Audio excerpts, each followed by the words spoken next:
You're finally here. watching drama You twisted my arm off. along the river. Guys, I wanted to pay $5 million see? for medical expenses. He repeatedly Watching offended Joe's drama. company. I want to destroy him completely. while You animal, in the camp, get on your knees. in the camping site. Dad, what are you? Okay, Don't call me dad. Joe Bohai Guys. has no such loser son. You're late. okay. Ignorant fool. Tired You face. offended today? Tired Go face. apologize. Dad, you're the president of Zhou Group. Even the richest in Beijing has to show. Malabundukin na lugar. Breathe, maganda sa baga. Healthy baga natin dito, di ba Noims? And healthy ang baga, ang laki ng bundok. Yan.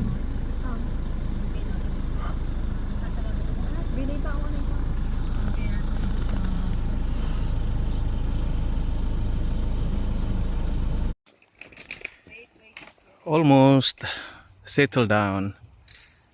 Okay, right now we're back at Limon House Camping. Kasi guys, pinipili namin yung ilog na medyo hindi chocolate yung water. Nung pumunta kami sa River Kwai, ang ilog doon talagang parang chocolate. At least dito sa anong dam to? Galing to sa dam na tubig eh, kaya control ang tubig dito. Hindi kami takot na mag-overflow kung sakaling may baha kasi control dito sa dam. So unlike sa River Kwai, talagang ilog talaga, so walang control. So we're back to this place. It's a very nice place. Yan. At saka si Naomi doon. Tapos na rin. Yan. Tapos na rin siya. Okay. Yeah. Such a nice place. Very peaceful. The mountain. And look at the mountain, guys.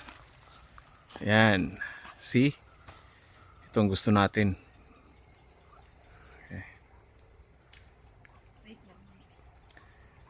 Ito ang kitchen natin. Dito tayo magluluto. Okay. Nightly activity dyan. At saka of course, dito tayo matutulog.